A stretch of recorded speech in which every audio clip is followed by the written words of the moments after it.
I will share my presentation, and we'll start introduction. So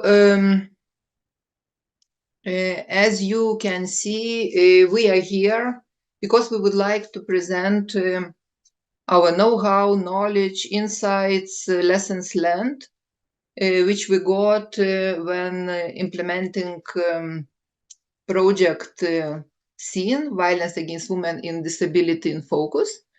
The project was implemented in 2022, and this month actually is the last month, and project will be finished. It was funded by European Union. And for the beginning, I would like to introduce our team. As you see on a picture, the leading partner was Center for Equality Advancement. And then we were implementing our project in cooperation with Office of the Equal Opportunities Ombudsperson, then NGO Mental Health Perspectives, and Namoshite is like creative agency, and Paulus later will say how exactly his organization is named. Yeah, so it was really good team. And I have to say that this project was really like journey for us. We were learning a lot by doing.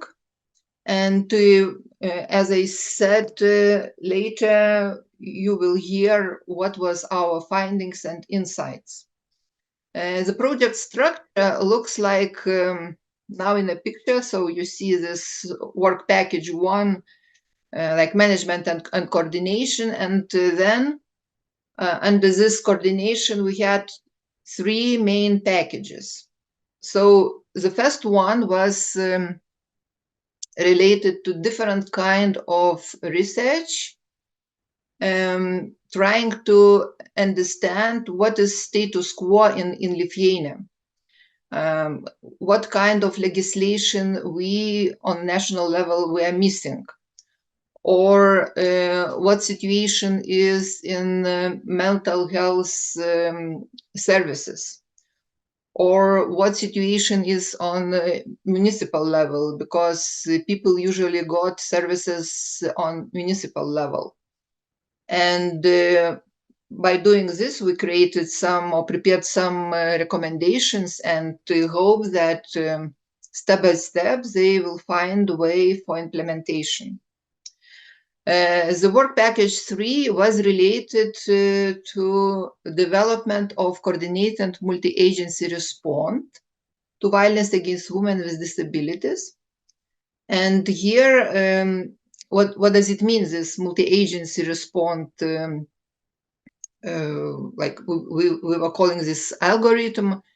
So we were looking for different ways how to make cooperation and coordination among different institutions more fruitful and more efficient. And I have to confess that at the beginning, we had previous project and we were creating algorithm just for response to domestic violence. And in the beginning, at the end of that project, we somehow recognized that our algorithm was not sensitive. Unfortunately, it was not sensitive for disability situation. So when we got possibility to implement another project or another step of development of algorithm, we were very sensitive and very focused on, particularly on disability aspects. So that was the work package 3. And the last package, but how to say, not, but still very important, was related with awareness, visibility, and knowledge. So I don't know how it is in your societies.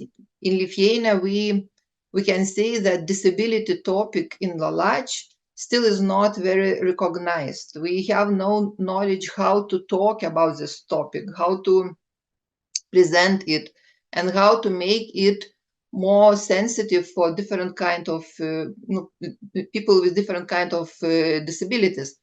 So Paulius will elaborate on this topic later, but I can say that even from this perspective, our project for us was really, how to say, it was really journey to learn for ourselves how to talk, how to develop discourse, visual discourse, verbal discourse, to introduce so important and at the same time very sensitive topic. And you probably saw our something is going on. We saw our program, and you know that actually we prepared 3 different presentations for you. So Ugnė Grigaitė, doctoral fellow in Global Public Health University, probably. Ugnė, you will say because a lot of affiliations. So Ugnė will talk a little bit about, not a little bit actually, she has very rich presentation for you about women with disabilities and violence in violence context. Then my colleague Aurelija Užkalnytė, she will tell you about in more details about our algorithm, and Paulius Rimeikis, he is well-known creator of sensitive social advertisements, so he will share his knowledge about this topic. So I wish for all of us good time, and I'm stopping sharing my slides and invite Ugnė to present what she prepared for us.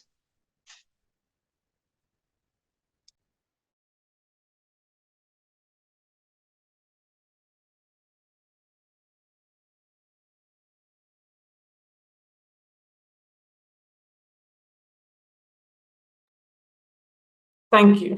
Hello, everyone. My name is Ugnė, and my presentation for some reason is not doing what it's supposed to be doing. Sorry. Okay. So my name is Ugnė Grigaitė. Like Margarita said, I'm currently working on my PhD in global public health at the Lisbon Institute of Global Mental Health in Portugal. But also within the SCENE project, I am associated with the NGO in Lithuania called Mental Health Perspectives.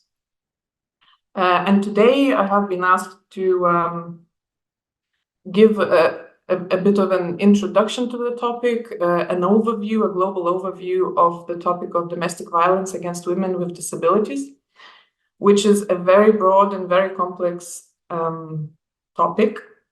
And I have a limited time, so I will really do my best to try and make my presentation as concise as possible. So first of all, I always like to get on the same page. So I will present some of the main concepts that we're working with, what we mean by them, what we're actually talking about within this project and within this topic, the meanings of various different terms, concepts. Then I would like to just briefly touch on the impact of domestic violence on women in general before I move on to talking and zooming in on actual situations of women with disabilities and mental health conditions. And I would like to finish my presentation with some insights from our qualitative research that we did recently, and with some specific insights of survivors with disabilities who have experienced domestic violence. So, to begin with, very broadly, as most of you know, violence against women, according to the World Health Organization, affects at least 1 in 3 women worldwide. It is a major public health, human rights, and gender inequality problem. And it is a very, very broad concept. Violence has many forms and many different reasons, different situations, and at the same time different ways to address it or prevent it or work with it. So as in science, so in practice, it's always important to narrow down the scope of what we're talking about. So domestic violence is a part of violence against women, which is very prevalent in all societies of the world. And domestic violence basically means a range of abusive behaviors that we can experience at our own household from people who we live with. And domestic violence, again, is quite a broad term and concept. It may involve violence between parents and children, siblings, and even roommates, but also intimate partners. And now we zoom in even more to narrow down the broad concept of violence to intimate partner violence and what that means. It includes psychological, economic, physical, and or sexual abuse and coercive control by a current or former intimate partner. That could be in a marital, cohabiting, or dating situations. Intimate partner violence is the most prevalent expression of violence against women, and of course, a majorly prevalent form of domestic violence. So it deserves a little bit more elaboration.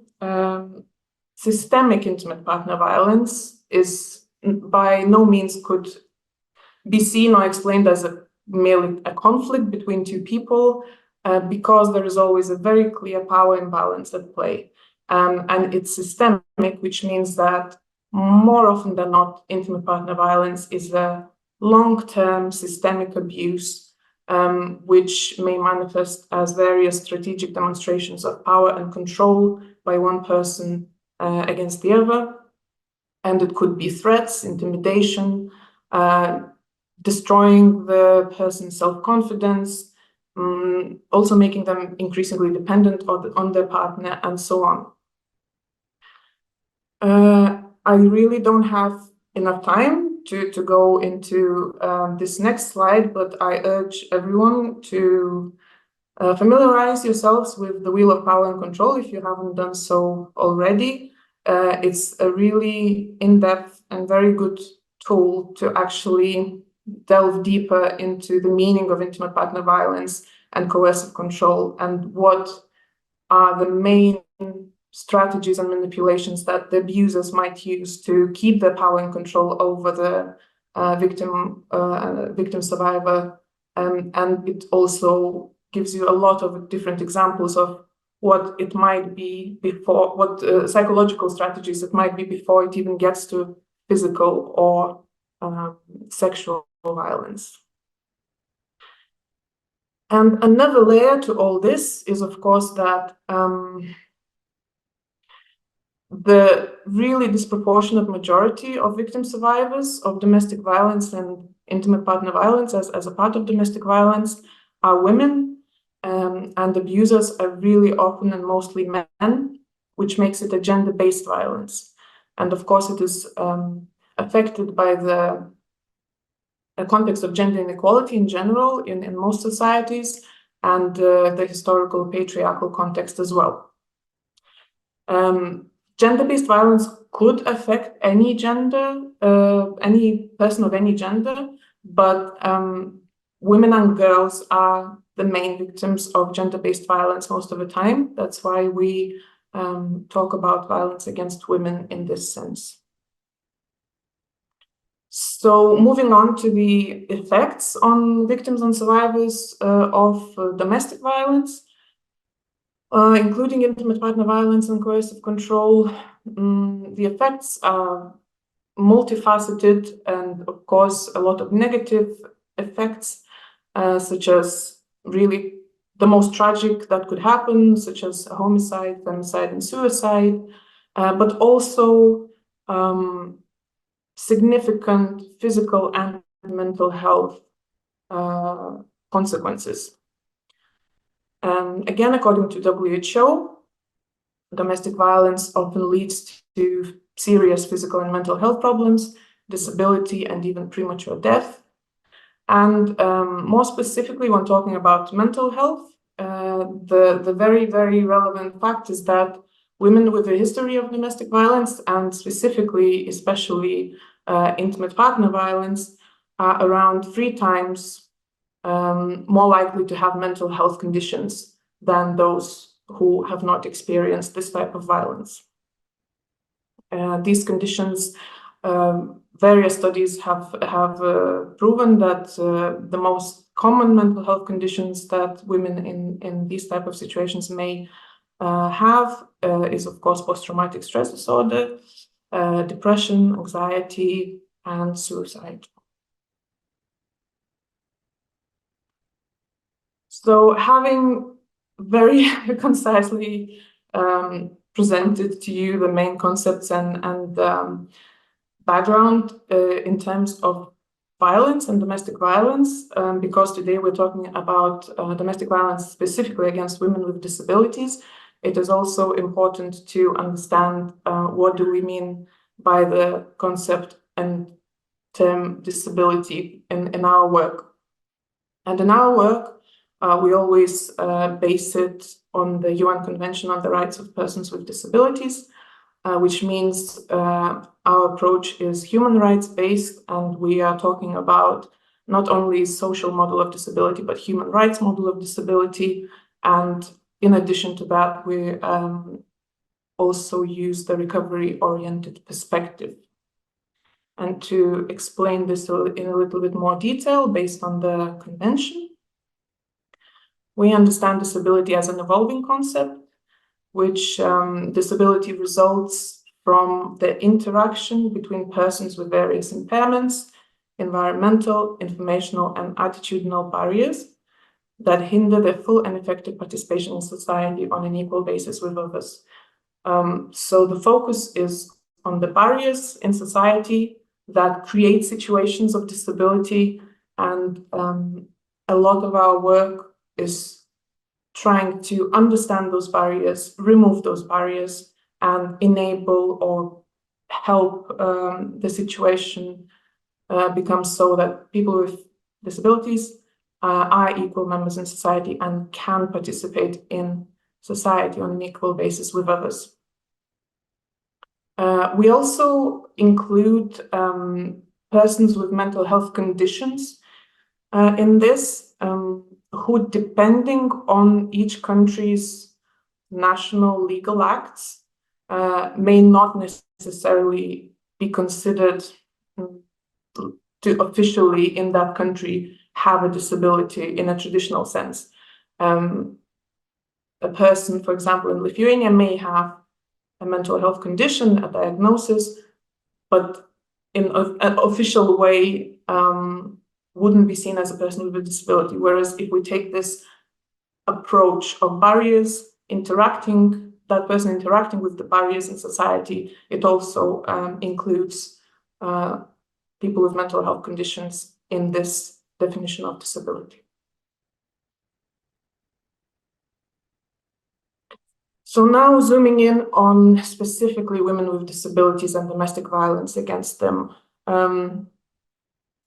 At the start, I said I mentioned the statistic 1 in 3, or at least 1 in 3 women who experience violence or domestic violence across the world. With women with disabilities, this increases quite dramatically, quite significantly. So based on different studies, this number ranges between 2 and 5 times. So women with disabilities can be from 2 to 5 times more likely to experience domestic violence when compared with women without disabilities. And the most vulnerable to this risk are women with mental health conditions and women with intellectual disabilities. Not to say that other women with disabilities are not, it's just statistically, this is the most vulnerable group of women. Unfortunately, we have a problem here with official statistics in most countries, certainly in our country, in Lithuania, because usually the national statistics do not reflect these significant numbers. The statistical data is not collected.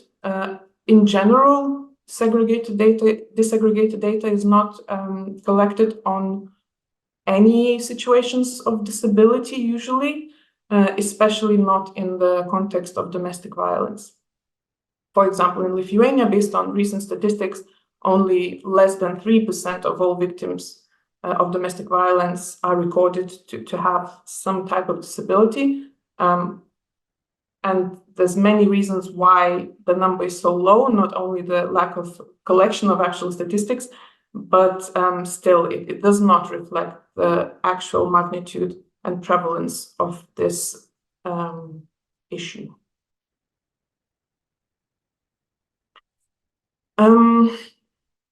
Another very important point when we're talking about women with disabilities and domestic violence is the interlink, of course, between gender, disability, and violence. Women with disabilities face intersectional or multiple discrimination, both because of their gender and their disability, and of course, any other ground for discrimination that might be relevant to their situation. And on the one hand, society has very clear and demanding expectations for women in general, based on gender stereotypes and traditional expectations about women's behavior, how they should be, and what responsibilities they should have, and how they should implement them. On the other hand, when women have disabilities, they're often humiliated and seen as less worthy because of their disability, and are not really valued as women enough or female enough. So this not only creates an environment conducive to domestic violence, but it can also prevent people from seeking any kind of help, telling anyone about their experiences, and just being in that situation with no support or external help. And of course, disableist norms expose women to ongoing violence in such case and limit the access to justice dramatically. Not only that, but for women with disabilities, they also are at a risk of experiencing disability-specific and disability-based expressions of domestic violence. For example, it could be neglect, it could be manipulations about the support, the individual support that they might need, providing that support in an inappropriate way or not providing that support at all, deprivation of necessary aids, withdrawal of equipment that is vital, also arbitrary modifications in the dosages of medication. And another very important and very complex point, for which, again, today we don't really have enough time to go deeper into, but I would like to mention it, is the institutional violence, especially in residential care homes where some women with disabilities live.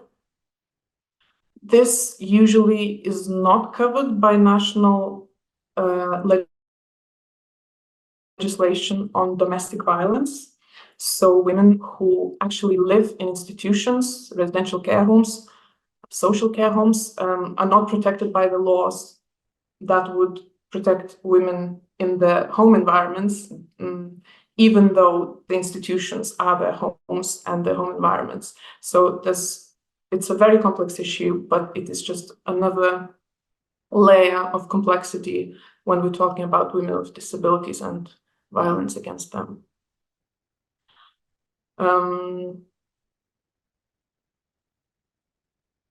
Of course, as with all women who experience domestic violence or intimate partner violence, many survivors with disabilities tend to conceal the fact of abuse, like I mentioned before, not tell anyone, not seek help.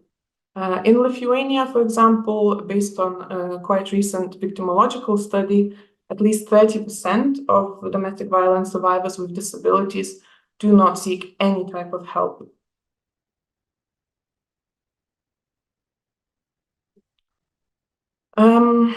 Based on that victimological study, very recently we did a qualitative study in Lithuania because we really wanted to try and understand what stops women with disabilities from seeking help, what's happening with the at least 30% of women survivors of domestic violence who don't tell anyone, who don't seek help, who keep silent about it.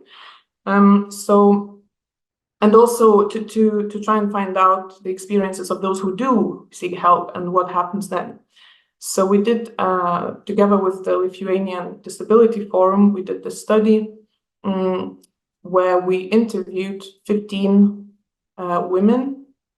We did 15 semi-structured interviews with women with different types of disabilities, mental health conditions, psychosocial, intellectual, physical, sensory disabilities, and also actually autistic women who experienced domestic violence either as children or as adults or both. And abusers in their cases were the parents, step-parents, siblings, cousins, and intimate partners. So, sharing some of the results with you today. First of all, I would like to point out some of the main reasons we found when we thematically analyzed the data from semi-structured interviews. So some of the main reasons were, first of all, not recognizing the violence that women were experiencing. A lot of them said it took them a long time to realize that what was happening was actually abuse, especially when it was psychological violence, not displaying any forms of physical or sexual violence, aggression. So without recognizing it, of course, they were not able to seek help. Another very, very common and important theme was that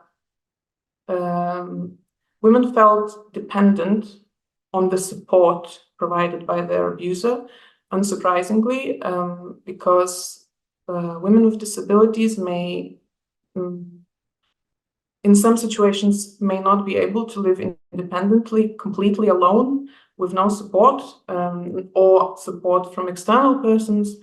And especially in cases of intimate partner violence, the abuser may be the only person who actually provides daily support to them, which is really vital for their survival, including personal care and other types of support. And that dependency would be stopping women from reporting violence that they're experiencing and seeking any type of help. Of course, the common other reasons that are not necessarily only for women with disabilities, it's very widely evidenced that victim-blaming attitudes in society, public and self-stigma plays a huge role. The topic of stigma in this study was very complex as well, because not only it is the stigma of experiencing domestic violence, it's the stigma of disability, as well as for those who, for example, needed mental health support. It's also the mental health stigma that plays a role. So it's a very big, complex reason for not seeking help at all. It ties in with shame, and it also ties in with fear. And actually, to illustrate some of these points, I would like to quote a few of our research participants. So a woman with both physical and psychosocial disability shared this. I then realized that it was violence, that there was indeed already sadism, a sadist, but I could not escape. I couldn't escape. I tried to escape once and I was beaten up. All the clothes I had put in the bag to run away were scattered in the fields. And after this, I was beaten up again, just because I dared to try to run away. Another quote. He would sit me on the bed and force me to confess something that he had imagined to be true. For as long as I wouldn't admit his truth, I wasn't going to get my wheelchair back. One time, I was left to sit on the bed for 3 days. This was a woman with a physical disability. Another quote, because who will replace the diapers? Who will go to the store? Support services and a psychologist are needed. It is necessary to react differently when there is a disability. Due to the lack of available services, I would begin to think about whether I should stay with the abuser or instead sit alone in the dark and rot. Everything is connected. Another woman with a physical disability. So going moving on to the experiences of women who actually did seek help. They mostly talked about experiences with law enforcement, especially the police, physical and mental health care services, and victim support services. Law enforcement, when talking about law enforcement, unfortunately, at least with our research participants, we did not find many good experiences, unfortunately. Women had mostly negative experiences with the police. They felt there was a lot of disbelief and police indifference after reporting. I will quote later on a little bit more about this. Physical and mental health care services were named as really important, especially mental health care services, which is a very important point because at least in Lithuania, but I know that in other countries as well, mental health care services do not tend to see domestic violence as a part of their interest zone, let's say, or something that they would be concerned about as mental health care services. It's often seen by mental health professionals and services. From research, we know that it's often seen as more of a social problem for the social care field. And we even know that even in psychotherapy, for example, the trauma of violence isn't necessarily addressed as much as it should be. So this was a big part of what our research participants talked about. The main and only, I would say, type of services which only received positive feedback from our research participants was victim support services.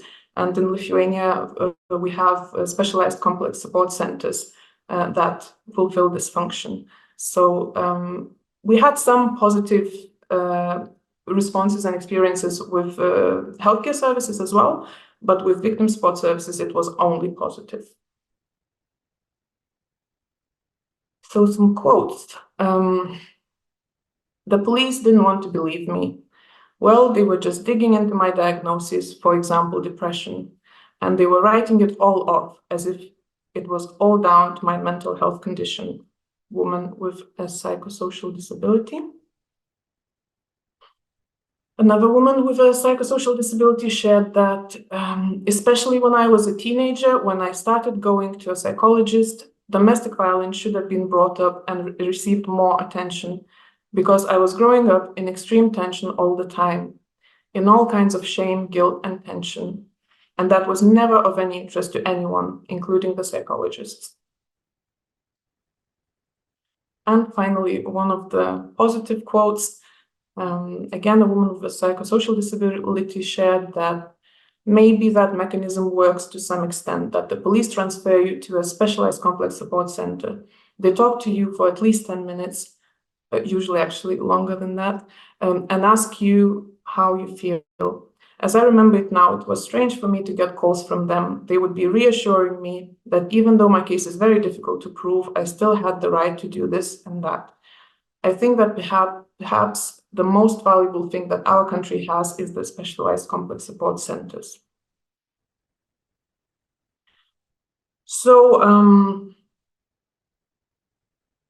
then we asked women what was actually needed the most at the time, when the expectations were not met, what did they need when they sought help, how do they see it now when looking back at that time. And first of all, before seeking help, women expressed the need for information about when and how to get help, but not only that, but of course in an accessible format, clear and easy to understand language, formats, channels, easy to read format, Braille, any other format of accessible format of information that women with different types of, and not only women, persons with different types of disabilities may need to be able to access that information. Also, after reporting or after seeking help, women really missed and needed clear information on what will happen next, what is happening now, what will happen next, what processes they will need to take part in, and what to expect at each stage. Very, in a way, simple and humane things, like women said they really needed to be listened to and believed. They needed emotional and psychological support delivered with compassion, which again often was missing and unfortunately affected by victim blaming attitudes, stigma, and so on. Some women, as I mentioned before, those who took a really long time to realize what was happening to them, that it was violence, that it was abuse, which is a crime. They said they really needed some external help to help them recognize this and to encourage them to seek further help. That was, again, often missing, and that was really highlighted by a lot of our research participants as a necessary step and necessary situation, that network of support, external support, not necessarily professional, it could be relatives or friends as well. And of course, all kinds of practical help and personal care. For some women, like I said, for whom it is impossible to live alone, this is a really important thing that is needed. And sometimes it may even determine the decision to stay with the abuser if they know, like I said before, that services are not available in the community, or that in some cases they might even be taken to a social care home instead of receiving services and support at home. So that was mentioned as a very important part of it as well. A little bit more about what was needed the most. Of course, professionals' knowledge, sensitivity, listening and understanding, empathy, no blaming, and just really hearing what the women had to say, listening to their individual needs and responding to those appropriately. Also complex, since this is a very complex issue, it also requires a complex response. So complex and coordinated assistance. For example, in some countries, we have mobile, multidisciplinary teams of professionals and outreach support who can react to situations of domestic violence against women with disabilities and provide the most appropriate support. And also, of course, intersectoral collaboration between different sectors and professionals. A quote related to this: there should be more professionals in state institutions who know about all these cases of violence and the like, because it seems in my case, it seems that I know more about domestic violence and what to do than the social workers or the police, a woman with a physical disability. And to finish off with, this is just to illustrate what was really lacking, and women, most of them expressed was really, really important and necessary, is, like I mentioned, intersectoral collaboration.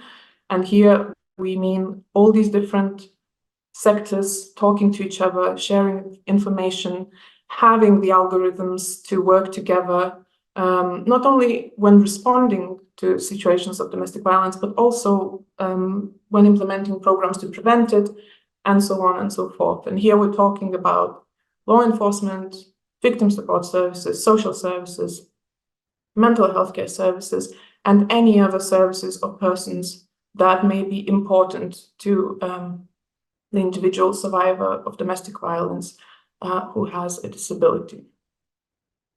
So here I almost am at the end of my presentation. I would like to take this opportunity to share with you the most recent 3 studies that we did in the field related to these topics. And you can see the links on the screen. These are my references and acknowledgements, of course, and my contact details. Thank you very much for your attention. Thank you, Ugnė, very much for your presentation. I am conscious about our time, and I see that actually we still have 4 minutes. So maybe someone in the audience would like to ask Ugnė about something what is interesting for you. So you can just turn on your voice and ask directly if some questions exist. If not, I'm inviting Aurelia. Aurelia Užkalnytė, she will share like more practical knowledge about our multiple agency response to violence against women. So maybe after Aurelia's presentation, which will be, as I told, like more practical, you will have some questions. So keep in mind that there is this possibility to ask. Hello, everybody. I would like to add that please, even if you later think of the question for Ugnė, please do write it in comments. We really want to look into what is interesting to you and to respond to your situations. And the same for me. During the presentation, if you formulate the question, you can write it down or you can ask it after the presentation. I am a colleague of Margarita, also from the Center for Equality Advancement in Lithuania. And it's a great pleasure to present my part after Ugnė's introduction to the topic, introduction to the concepts we are speaking about. And I have to admit, the quotations of the research and in general experiences of women with disabilities, I'm well aware of. Whenever I hear them again, it becomes really hard to me to remain calm and not angry. But this time I want to start with the positive note. And here in this complicated presentation that I presented about disability-sensitive multi-agency response, I added a picture where I'm riding an electric wheelchair, not my wheelchair, just my colleague in another organization, director of that organization, asked to move the wheelchair. With electric wheelchairs, you cannot push them, you have to ride them. But unlike electric scooters, they don't go so easily straight. You are going and it's crazy and we're having a lot of fun. And luckily, a photographer was able to capture this moment, which for me represents a vision of society. The disability is part of cultural diversity, part of natural diversity of life, where it's not only spoken about in dark moments. And for this to happen, women with disabilities have to be less isolated. That means that they will be safer from domestic violence as well. So all we are doing here, and I believe you are working on the same goal as well, is to make women safer and to create this society where diversity is much wider concept than it is now. Okay, now let's speak about where we are. For us, our Lithuanian context is well known, but for you, small introduction. We come from very little country with 3 million population, and we have a law on protection against domestic violence since 2011, but it is gender neutral. We don't speak about violence against women in our national political level yet. But we have almost 60,000 domestic violence related calls to police yearly. Mostly it's, as Ugnė presented, it's intimate partner violence against women in particular. We don't have Istanbul Convention ratified yet. We don't have well enough coordinated multi-agency response on national level. And we definitely don't have disability sensitive approach to this topic. The positive thing we have is an NGO sector that is really pushing for change. And I think all the positive changes we have is big thanks for active NGO sector. What can we do to make the situation better? There is many approaches that we are applying, starting from national advocacy, going to other topics. But today I will focus my attention on working with decision makers in general communities, smaller communities, municipalities, and training professionals, supporting them with materials. So in our experience, if you want real change, you have to pick, first of all, a small community where this change can really start, where there is not so many people that you need to convince that change is needed, so it can actually happen. So for some years, we were working with one small municipality in Lithuania called Ukmergė, that only had 35,000 residents. But domestic violence problem is really important there. Let's say 20% of all reported crimes are related to domestic violence, even in such municipality. And yearly, more than 100 people receive specialized support as victims of domestic violence. With this municipality, particular municipality, we were working in developing multi-agency response to domestic violence algorithm, and it is established since 2021. That means institutions are working much closer together.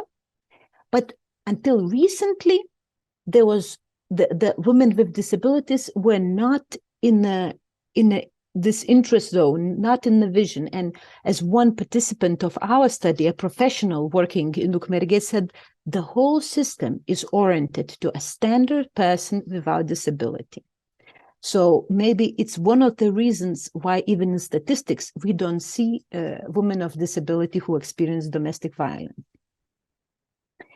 Now, how did we approach? Because I believe you are not so much interested in very particular details of Lithuanian context, but maybe something will inspire you how to do this process, how to work on this local level. And one of the very important steps is actually really having in-depth interviews with everyone on that local level. Women with disabilities, professionals, meaning social workers, people working in specialized support for victims of domestic violence, police, child rights specialists, decision makers on this local level, representations of medical institutions, social care homes, and so on, and to speak about the obstacles, to ask the right question to understand what is not working, and to understand where is this potential for change, where is these bright spots in that local community. And interestingly enough, while still doing these interviews and research, we understand that we started to make the change. Professionals started thinking about it. Wait.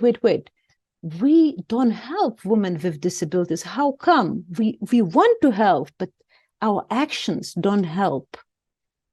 So after doing these interviews, we were analyzing not only the results, but really brainstorming, me, Margarita, and other colleagues, how can we make the system better, and really jumping ideas and creating some new proposals and bringing those proposals to multi-agency working group in pilot municipalities. The one I mentioned before, Ukmergė, and some other pilot municipalities, and really sitting in the same room with all these representatives of different institutions, with different professionals, and speaking point by point how to solve a particular problem, how to overcome an obstacle, so that the system would respond better when women with disability experience domestic violence. So these co-creation sessions were also really vital also for people in local community to feel ownership, that we are here sitting and doing a real change. It's not the national government saying something we should do. It's not the bureaucratic papers. It's really we're sitting and solving the problem.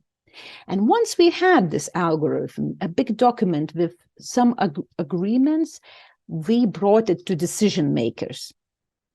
And you know what? We should start it all over again, because once you reach some result, it's never final result. We could come back to, again, speaking and improving it, and we believe it's a constant process. Now, how this algorithm works, I will not put so much details, but some main principles I want to share with you. We realized that people working with this domestic violence case, they believe they're working well, but they don't believe in the system itself, because they don't know how the system looks. They know something other institutions do. For example, police, they have some function, but are they working well?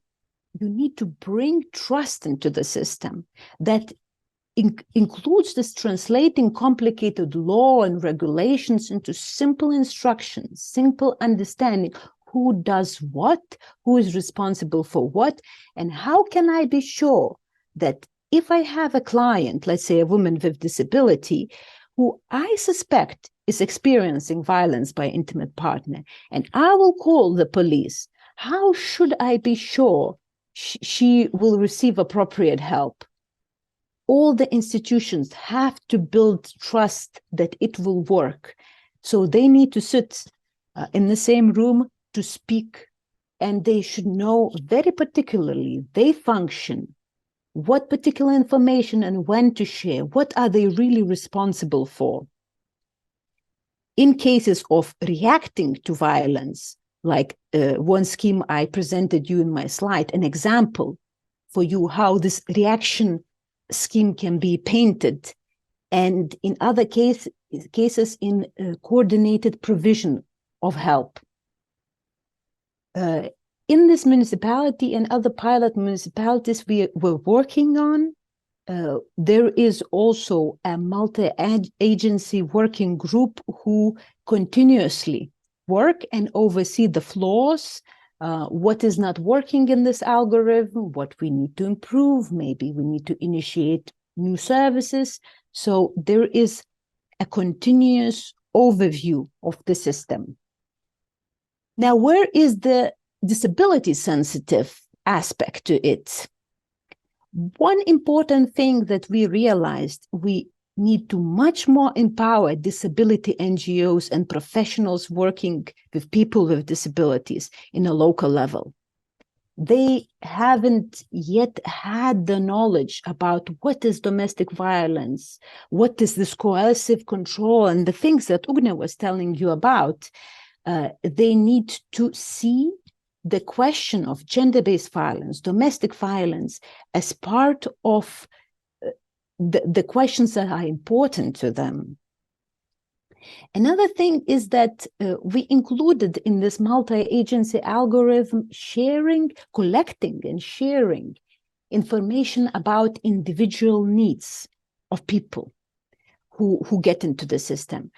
Let's say if police came to some situation, they see that there is a need of a sign language translator. What they used to do, first of all, they sometimes would think maybe translator is not needed. Maybe I will write something on paper and we will be able to communicate. So here is already a start of change of attitude. No, there is a translator to sign language. I call, and then I give information for specialized support of victims organization that this is the person that also needs translation into sign language. Just a small example of how vital it is to share the information so everybody would be aware and provide support and help according to individual needs. Not just the label of disability, actual particular needs of individual.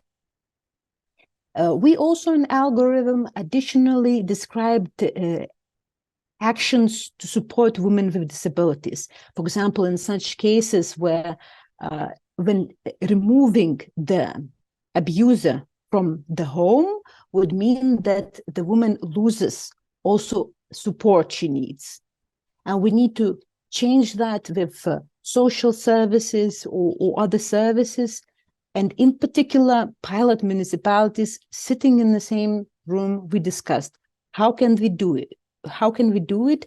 Who will actually come to that home after the abuser is removed?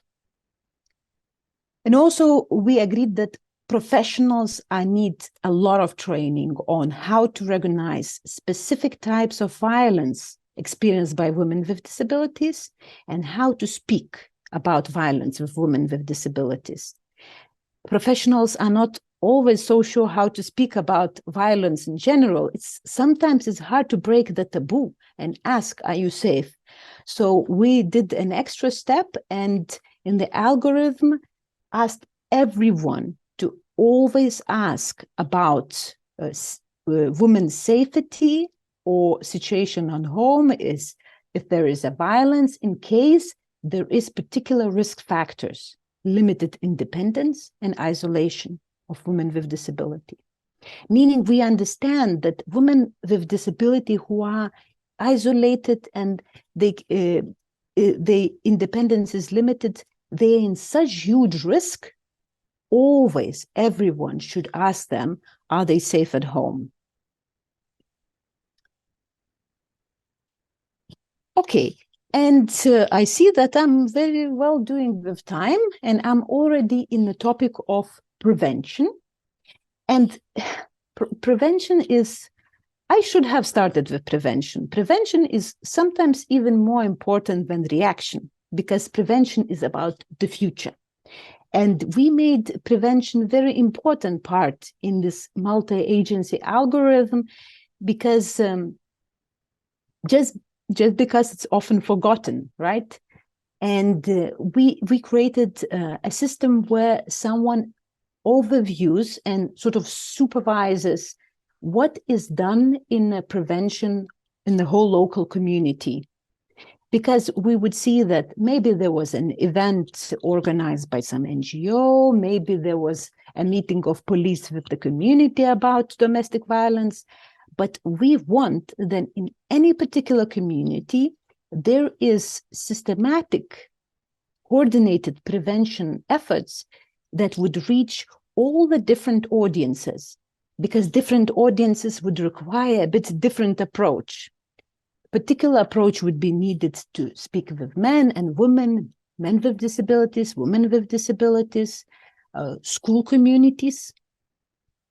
Very targeted prevention measures for that, as well as NGOs, training for professionals, and so on. And in this prevention, we really agreed upon in these pilot municipalities, we need to use universal design principles. We need to follow up accessibility standards. This is very, very important. Otherwise, we are not creating prevention for everyone. We are only creating prevention for people without disabilities. And also encouraging using different communication methods and including easy to read materials, which are important for persons with psychosocial disability, with intellectual disability. They could be also relevant for people with migration background that speak not so fluently in, let's say, national languages. And one more important thing is what kind of prevention we agreed upon in our pilot municipalities to do together. And this is for us is a big win, because I don't think on national level we can agree that these measures are prevention of domestic violence. So first of all, of course, we need to increase the recognition of domestic violence and coercive control, including the specificity of violence against persons with disabilities. This is very clear, but also important to particularly raise awareness where help is available if a person experiences domestic violence. For example, in Lithuanian's case is making public a telephone or an internet address where you can get specialized support, or when it is really advised to call the police. Another important thing, changing gender stereotypes is very important part of prevention of domestic violence. Another way is empowering people to seek help. Empowering is more than just information giving. Empowering is really requires these subtle encouraging means that maybe I believe in next part Paulus also will touch upon. Promoting norms of caring masculinities. If we have a society where caring masculinity norms are much more prevalent, we have less abusers. And this is very important in educational system. Raising awareness about individual needs of people with disabilities. Since, as Ugnė said, having a disability 2 to 5 times increase the risk that me as a woman would experience domestic violence. That means if there is more knowledge about disability and human rights-based approach to disability, about how to recognize and respond to individual needs of people with disabilities, then there would be less violence. And going towards the end of my presentation, I would like you to invite to read our training methodology that we prepared based on how we were working with professionals in these municipalities. And this training methodology is really introducing to the intersectional approach to disability and gender-based violence, to at the same training to discuss both disability and violence. It's proven a big challenge and requiring really innovative methods and really interactive approach working with the audience, so we could reach this understanding that is very subtle and complex. So we are sharing our best knowledge with you, and link to this methodology that is also we translated to English. It will be available for everyone who are in this webinar. We will send the link to everybody. And I also want to mention in this training methodology that you will find some more information in English about how we created this algorithm and what is written in this algorithm. Because in my short presentation, I didn't want to bother you with too many details, but maybe they are important for some of you. Please do explore them after the webinar. So here I am, and I would really love to get some questions. So maybe, Aurelia, you can stop sharing your screen and we will see all participants, and it will be more easier to ask questions.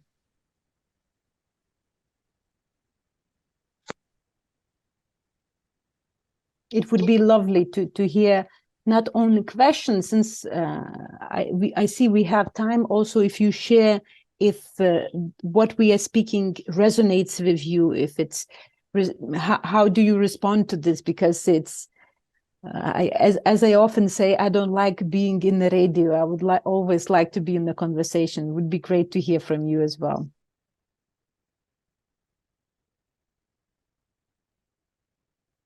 Excuse me, could I please say something? Yes, please. Perfect. Hi, I'm Stella. It's a great pleasure to hear from you. I believe that your recognition of this issue is and your experience on it is very eye-opening. I just have one comment to make. I'm a student of social work, and you understand how this really affects the field that I will be in about a year from now. And I was at a lecture of Dawn Belkin Martinez. If you know her, she's at the University of Boston, and she came to Greece. I'm from Greece, by the way. And she came to Greece in the summer. And it was very interesting because her account of helping mental health survivors, and of course in this population many women and women with many forms of disabilities are in.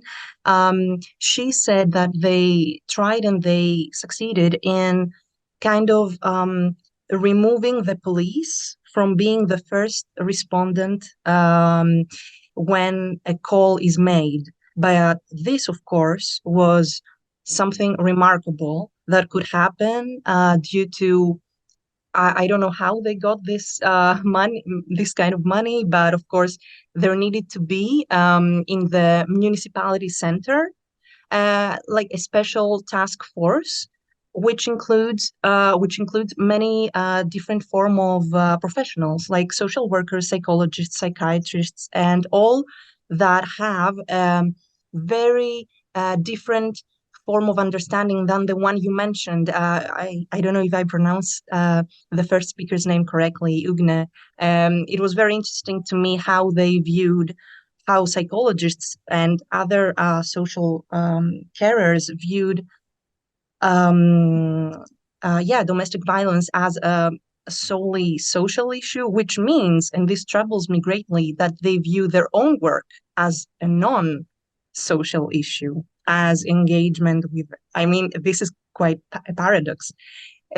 So yeah, I just wanted to leave this comment because the distrust that women that are in these situations, especially having disabilities, they have distrust toward a system, because it's very, I mean, it makes a lot of sense because they see many forms of brutality from police officers, so on and so on, and of course the distrust in them. So I just wanted to leave this comment and along with the question, if in your research or if you have come across another example of first respondents to a situation, because here, of course, there's this police violence is all over the place. It's very difficult for I myself, and I'm part of the European Observatory on Femicide, and I really try to look into what's happening. I myself, when I'm imagining of being in a fragile situation and in a domestic violence context, I mean, I really I'm struggling with the idea of calling the police officers I know we have here. So that's it from me. Sorry for taking too much time, and thank you so much. Thank you, Stella, very much for your comment. It's really very valuable and interesting sharing. It's actually a big challenge, how to change system if, and to make it more worth of trust when we're coming from ideas that police actually should intervene and to help. But if there are some problems, challenges, and obstacles, how to change this system, it's really a very, how to say, important question for future. And we still have couple of minutes. So maybe Stella's intervention encouraged other participants to share something. I will just add, thank you for Stella for sharing this. As we like with Aurelia say in our trainings, that don't be intellectual egoist and share your knowledge with other participants. May I also react just briefly? Thank you, Stella, for this comment. I think it's a very interesting example, which I would like to find out more about, because removing the police sounds very complex when we're talking about criminal activity. So I'm really curious how the system was adapted, and whether the multidisciplinary team and the multidisciplinary response team of different professionals, whether they still worked alongside the police somehow, because it sounds like a complicated situation if the police is not present at all, because it is a criminal activity, at least in most countries. So Stella, if you could maybe share, I don't know, is there a link to Yes, more? of course. I can share the name. Also, just a clarification, because I wasn't clear before. Now I realize Martinez is speaking about non-police officers being the first respondents to a mental health crisis. Oh, okay. Exactly, to people that suffer from something of mental health and relating to mental health, and they call this kind of task force, this group of people that are, but unfortunately in many countries, and I have also heard that in Finland when I was last year, it's police officers who are called very often. I mean, if something, if someone is in need. So this is quite interesting, because I mean, there's no criminal activity there actually, but there could be if there is domestic violence at the same time. Sure. Yeah. Exactly. I can share the name, but I understand how what I'm talking about is crucially different than the issue here. But as we said, I think these issues often coexist. But Definitely. Thank you very much for your response. Thank you.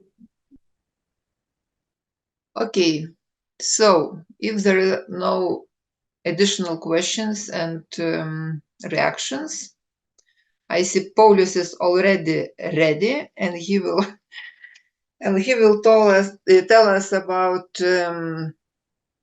this awareness, knowledge, and sensitivity raising part in our project. So, Paulius, floor is yours.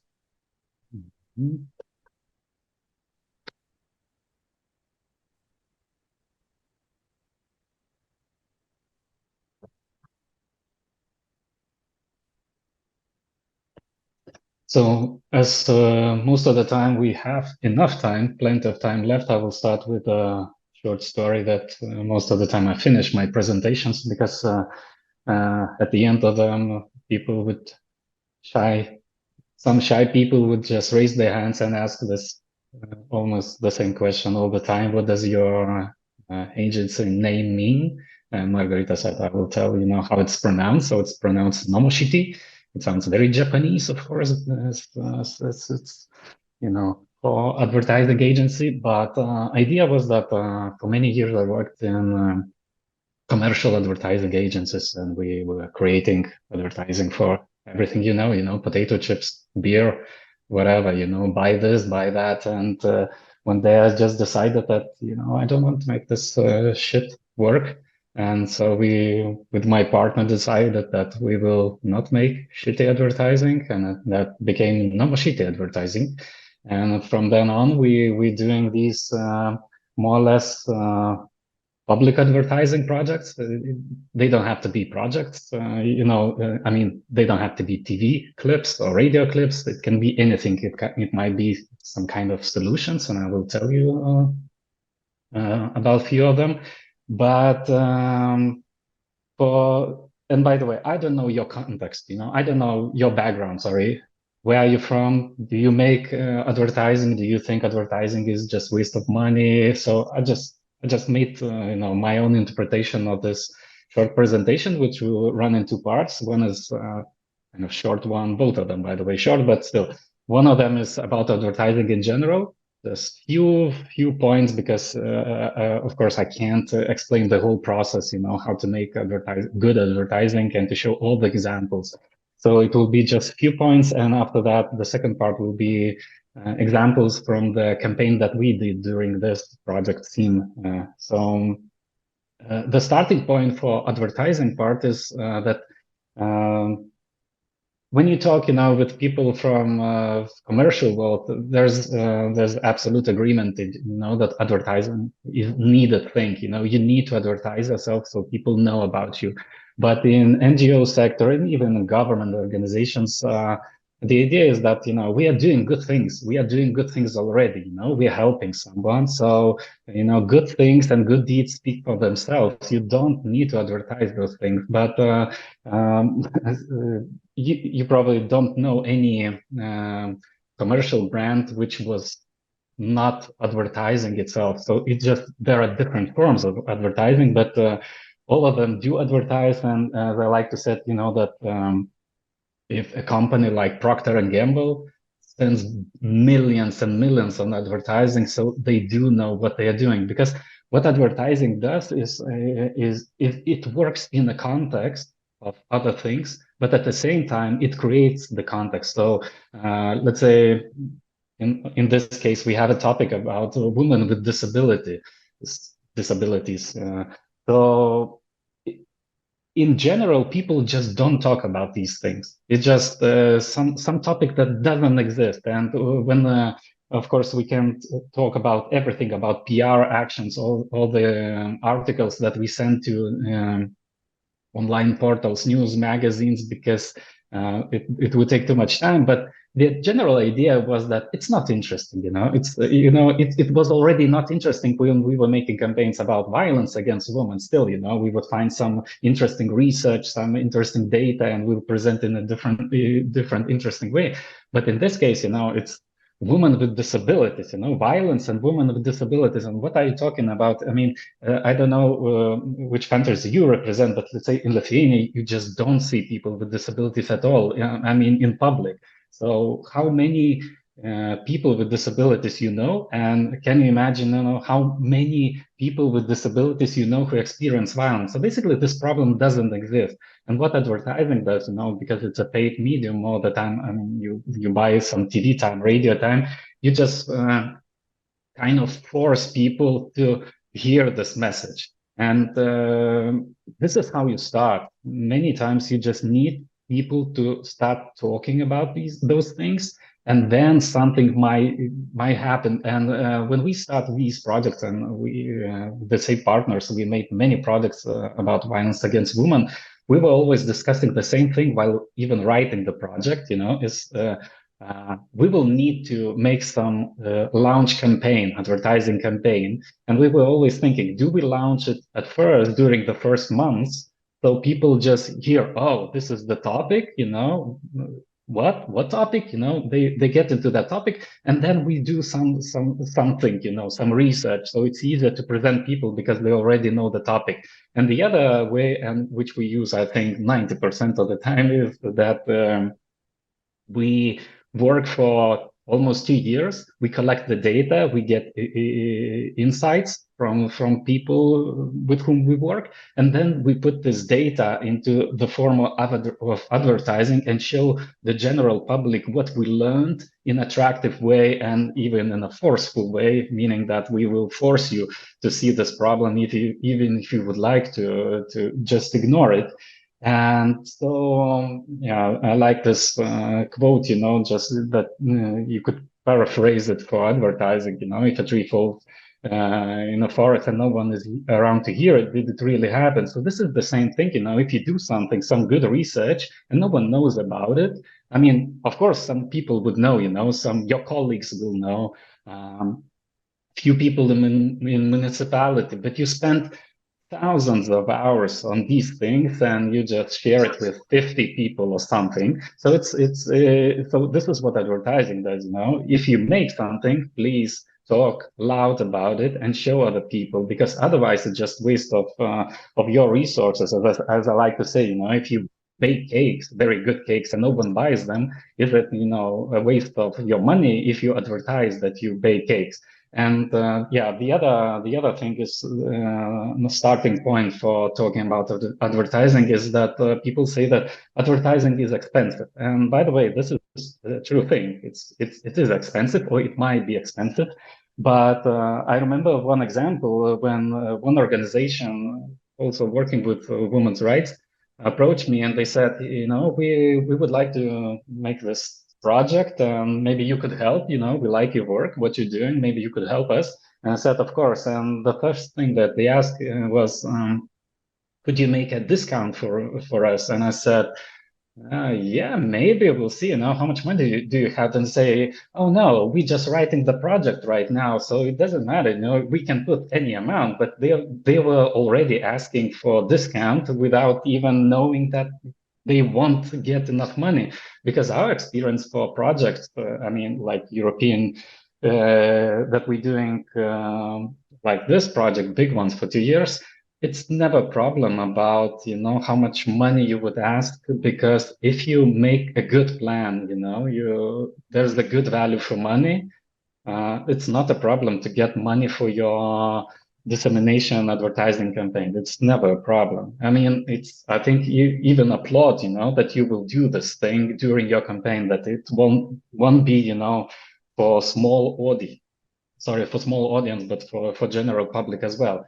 And the other thing about advertising is what I said, you know, what is advertising? We like to think that advertising is TV, radio, it's very expensive, and et cetera, et cetera. But I really like this, to quote this thing from Karate Kid movie. Many different versions of this movie exist, but probably you've seen, because it's like from 20 years ago, from 30 years ago, first version.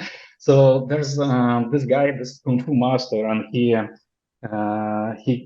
gets a younger child to teach kung fu. I mean, basically, it's a younger child finds this master and he says, "Please teach me kung fu." And he says, "Okay, I will teach you kung fu."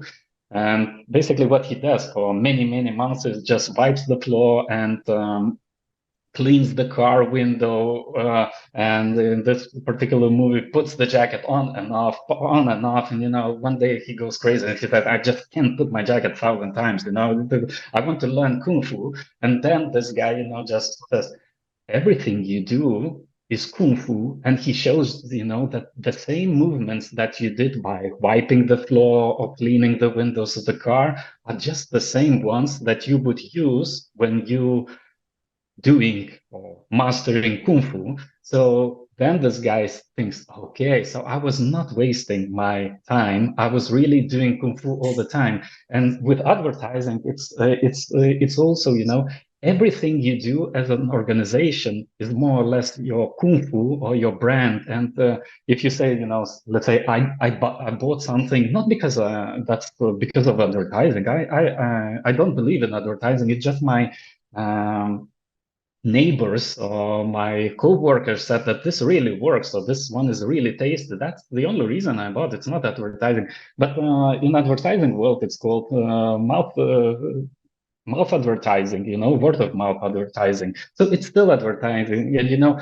how does your colleague knew about this product? Probably she or he seen something on TV, or maybe it came as a word of mouth advertising to them as well. So everything is advertising. How you answer the call is advertising, and very small things could be also advertising. And I'll just show a few examples, you know, that are kind of cheap forms of advertising. You just need some time, brains, and some creatives to do that. Like this poster that was probably printed on a printer, anything on a full-size print, and just put somewhere outside. It says, you know, love handles. You know, maybe you've seen them, because the last time I've seen them were when I was taking stairs instead of escalator. So, love handles, these are your fats on the sides of your body. So just joking way to say that, I lost my love handles because I was taking stairs instead of escalator. And you also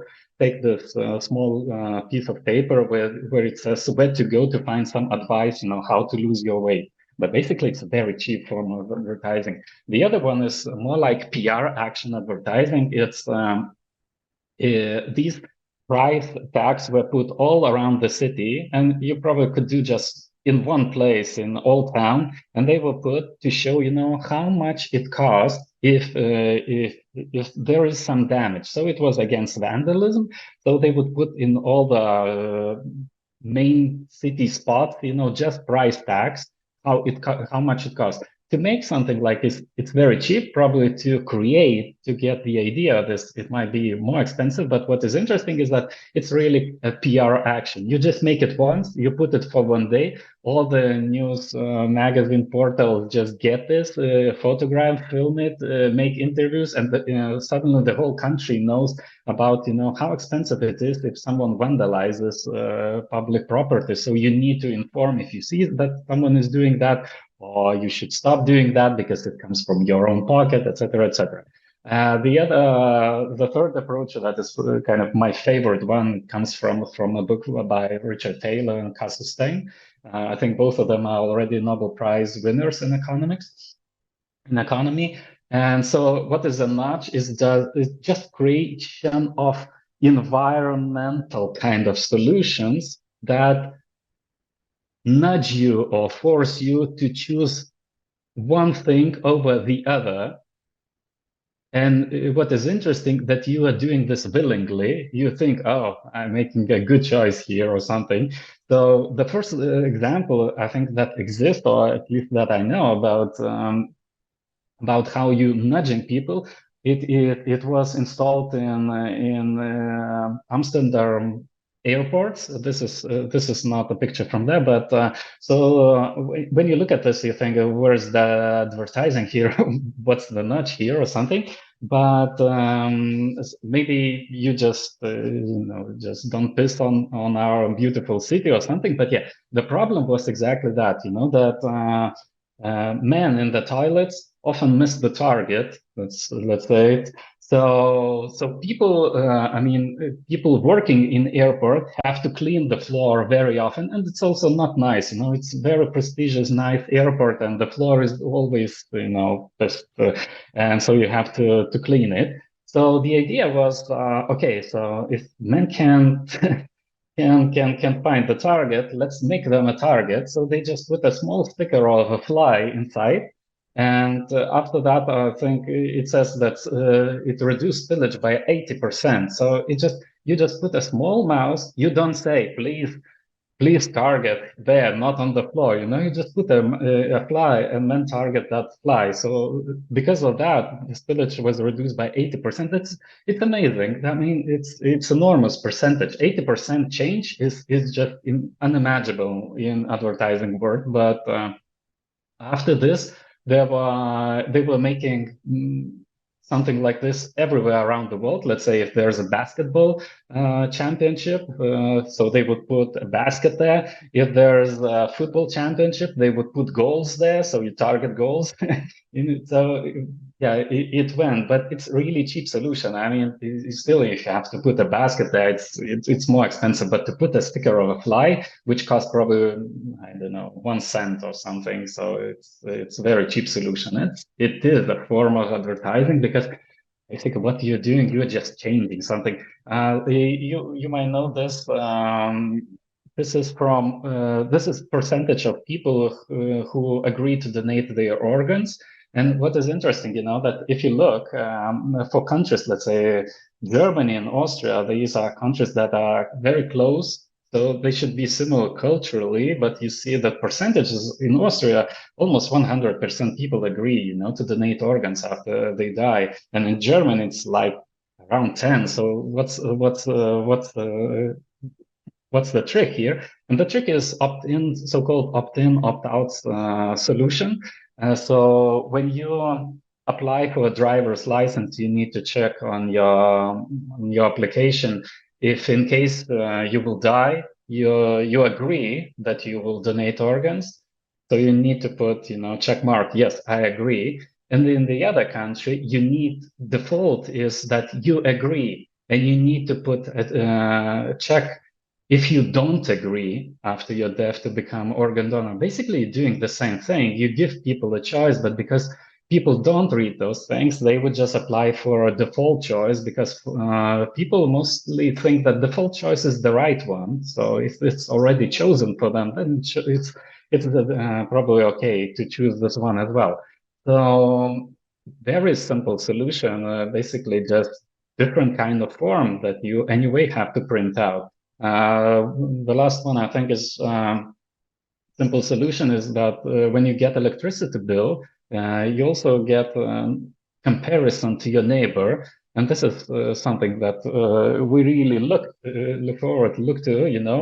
Are we doing better than our neighbors, or are we better than them? And by the way, it's from what I remember, the main thing is not that you use more or less, of course, that matters, but that's on the right side that you see this smiley face.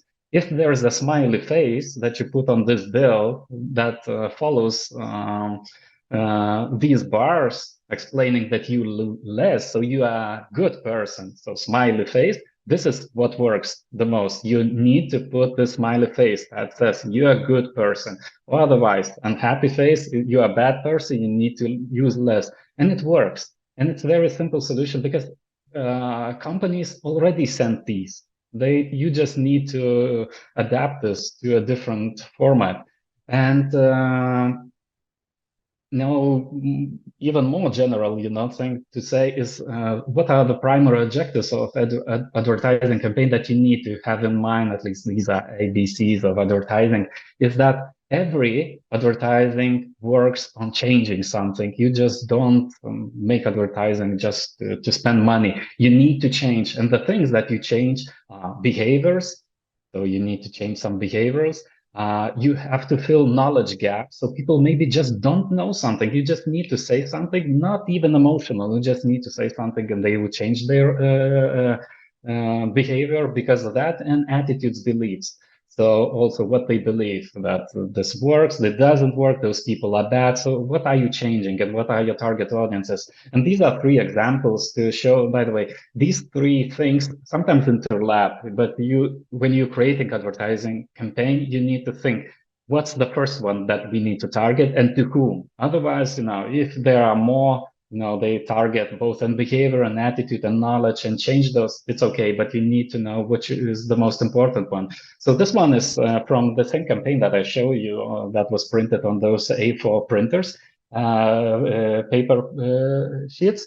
So these are just simple posters, but they show you the behavior that you need to do in order to get slimmer. So let's say on this man's stomach, it says that the first one, the furthest away, started getting off the bus a few stations earlier and walked the rest of the distance himself, so he already lost because of that something.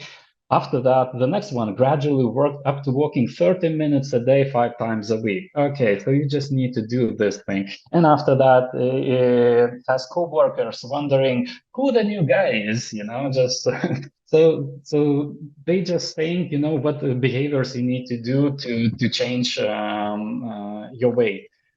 This one, I don't know, Margarita, can you say that 30 minutes will be okay for my presentation? I know. You still have. I know. Yeah. How many? How many? How many? Let's count just a moment. I'm just 11 thinking minutes. Many... 11 okay. minutes you still have, yeah. Okay. So maybe I'll manage to show all the examples because some of them are just longer ones.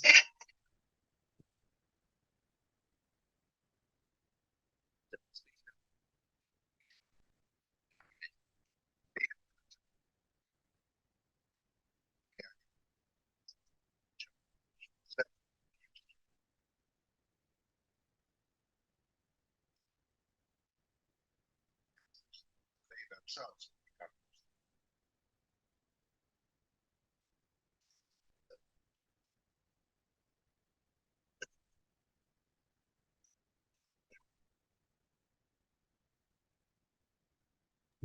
No sound.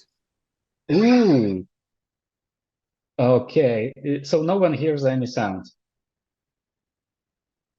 Okay. Well, we hear it, but like it's very labai duslus garsas, kad tu žinotum, tai man atrodo tau pas save reikia pasididinti garsą, kad ko gero kitiem girdėtųsi. Okay, I'll just probably switch to computer speakers.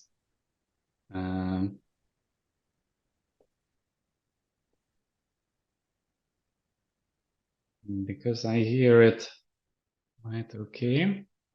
1 second, I will stop share for a second so I can change the microphone settings.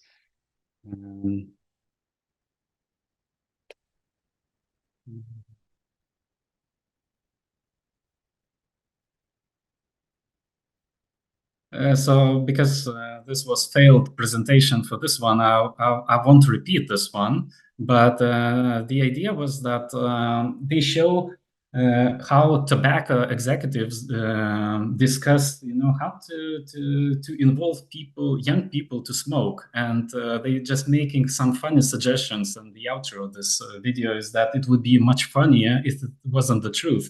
And how they came with this idea was that tobacco companies have to show their internal documents, and advertising agency took and read, everything, how they were manipulating young people. So basically what they did, they just showed the facts, how tobacco companies work. They just filled this gap because no one knew the manipulative tactics, and young people could decide on their own, how to behave, because, they are manipulating us. And this is probably the worst thing that you can do against young people. This is quite a new campaign, and this is definitely about attitude change and everything. I hope you will hear sound, at least from my computer now. Hey bartender, you assume that I cannot drink a margarita, so you don't serve me a margarita? So I don't drink a margarita. Your assumption becomes reality. And parents, you assume that I cannot live on my own, so you don't encourage me to live on my own, so I don't live on my own. Coach, you assume that I cannot hit harder, so you don't train me to hit harder, so I don't hit harder. And teacher, you assume that I cannot learn Shakespeare, so you don't teach me Shakespeare. Old MacDonald had a farm. So I don't learn Shakespeare. E-I-E-I-O. But hey, if all your assumptions become reality, then assume that I can drink a margarita. You serve me a margarita, so I drink a margarita. Assume that I can't live on my own, so I live on my own. Assume that I can hit harder, so I hit harder. Assume that I can learn Shakespeare. So, what fools these mortals be? I learned fucking Shakespeare. You assume I can swear, right? Assume that I can do my job, that I can go to parties, that I can have sex, that I can be on stage. Assume that I can. So maybe I will.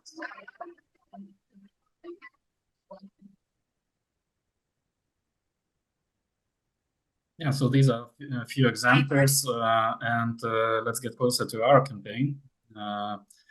So the same thing, the problem was we also had to look at our target audiences and what we can and what we need to change. And the problem was that, when you think about it, so it's very easy, right? It's our target audiences, of course, people with disabilities. It's very easy.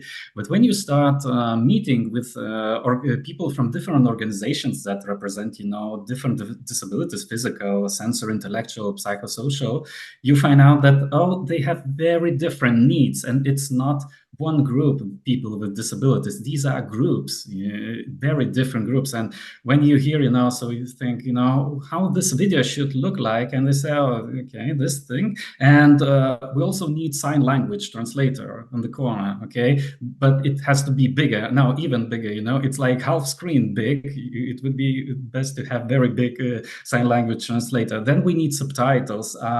Some need QR code, that they can follow some page and read more about that. Some people say that we need to make a video in easy understandable language. So when you put all those things, you understand one thing, that if you will make this video or if you will make this campaign, it will be not like your cap, one size fits all, but something that doesn't fit anyone at all. You will just create some information filled with some facts, but otherwise non-emotional, not targeted to some particular group. And this is a comic I really like to share from, I don't know, many years ago. It was created probably 30, 40 years ago, but it's still relevant, especially for advertising world. It's about the hero called Piggy Pig or something, and he invites many of his friends to his New Year's party, and he says, "Oh, I'll invite all of my friends, and I will make some wonderful dish, for them." It's like, this is a carrot for rabbit because I know he likes carrots.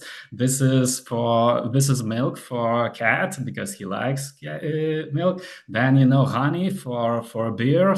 So he puts all those ingredients, and then they try this dish and they say, "Oh my God, it's uneatable." And the Piggy Pig asks this question at the end, "What happened? I was trying so hard, I put all the best things into this dish and no one liked it. Oh my God, help me explain what happened." So this is what might happen with advertising, and not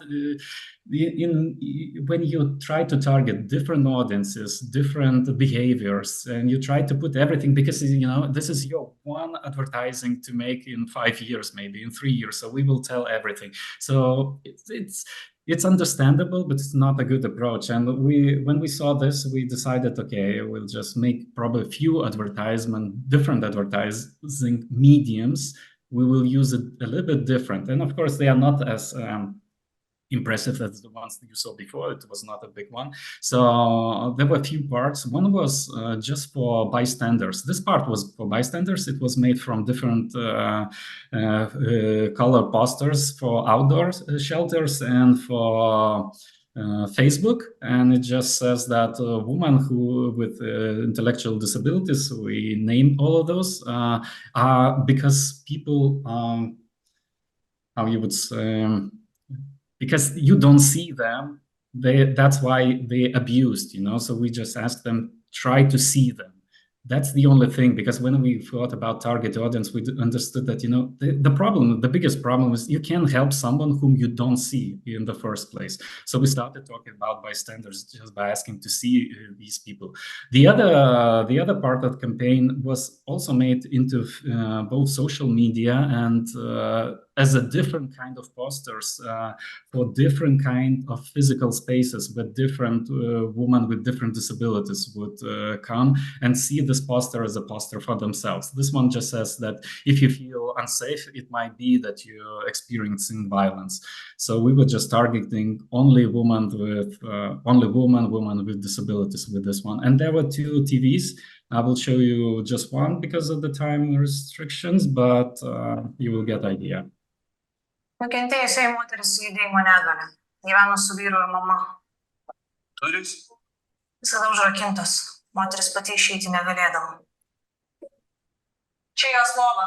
Šalia būdavo vežimėlis, kurį vyras kartais tyčia patraukdavo. O mama? Nesikišdavo.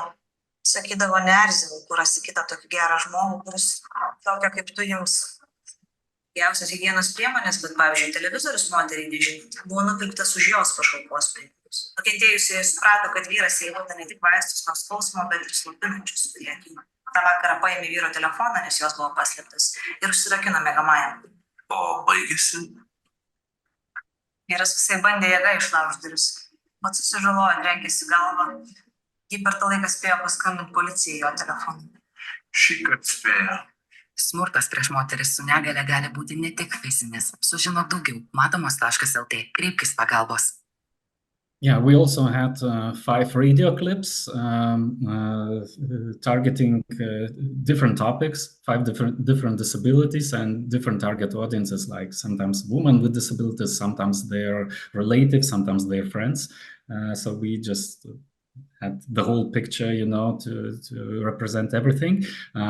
These were some leaflets, some in Braille, and also this is the thing, you know. Every time that you create something that is for some particular person, they are really appreciating these, and they are even collecting something like this because they know, oh, they made in Braille language, so this is definitely for us.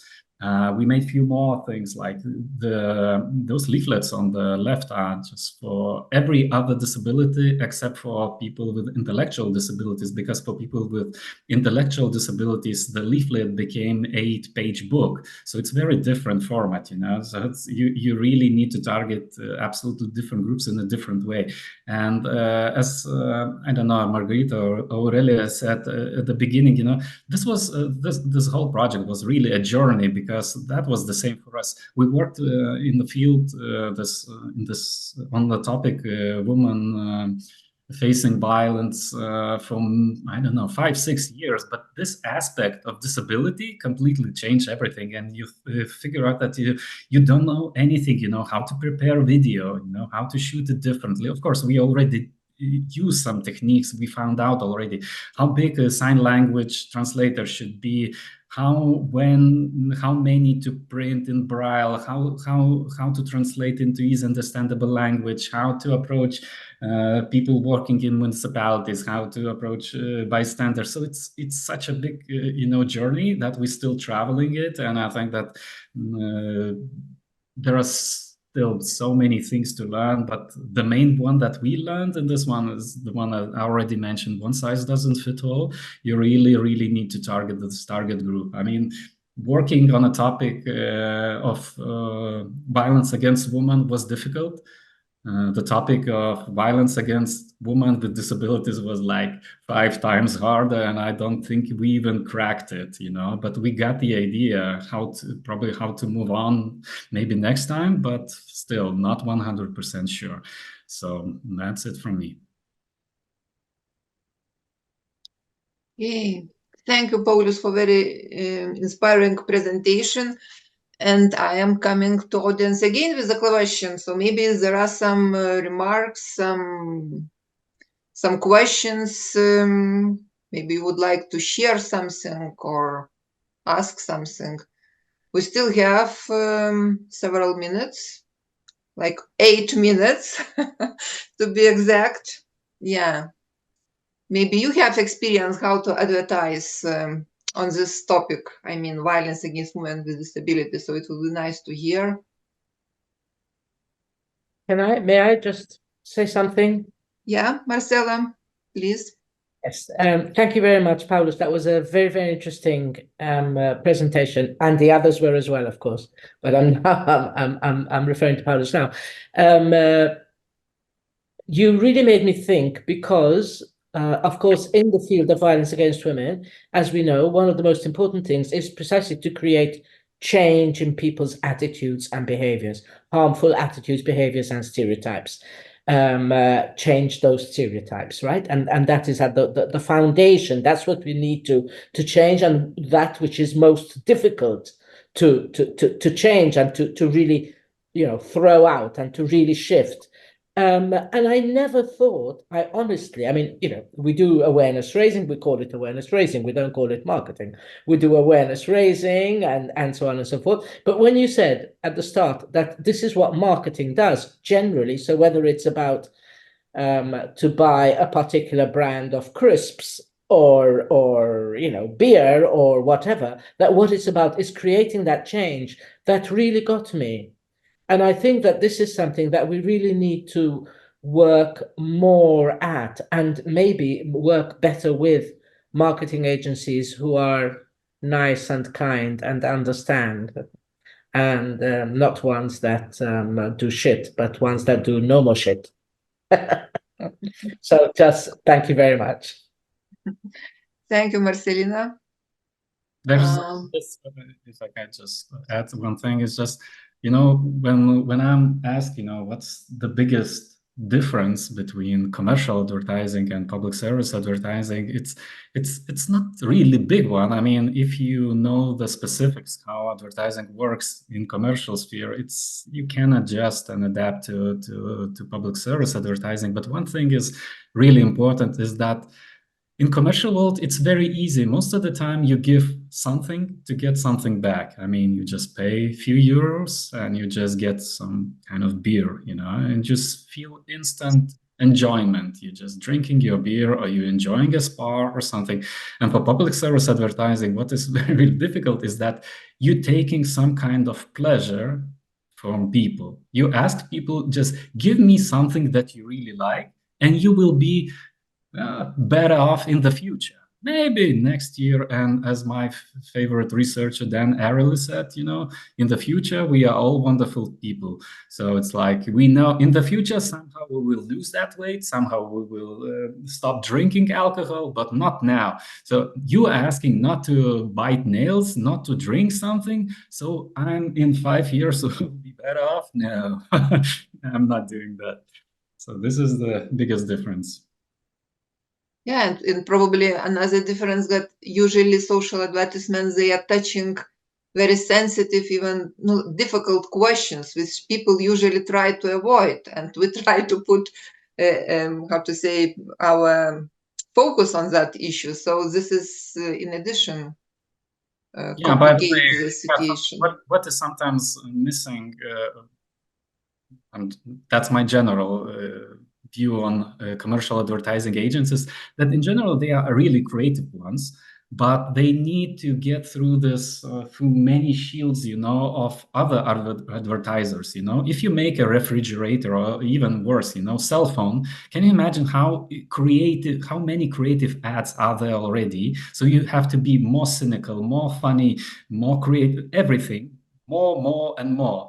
And when they do something in this sphere, this is the problem, you know, they go over the edge sometimes. These are really interesting, catchy, but sometimes just not sensitive and irrelevant for the organization. And many times, by the way, how they appear on the TV is because commercial agencies do these as pro bono, because they think, okay, commercial clients, you know, they have their very strict requirements, but for you, we will make it for free, but that will be, you know, our extreme show of our creativity.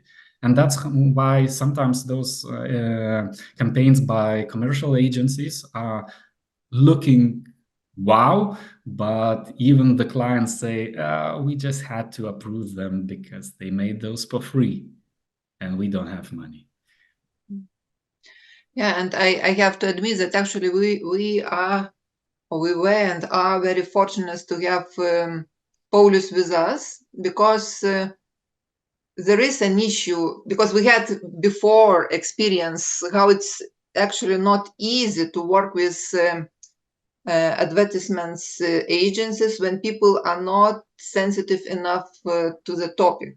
It doesn't matter. It could be violence, it could be gender equality, it could be, I don't know, immigration issues, whatever issues. Yeah, because we need this synergy, creativity and sensitivity for topic which are, you know, presented.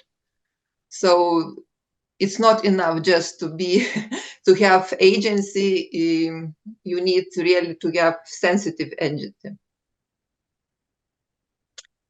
Okay, so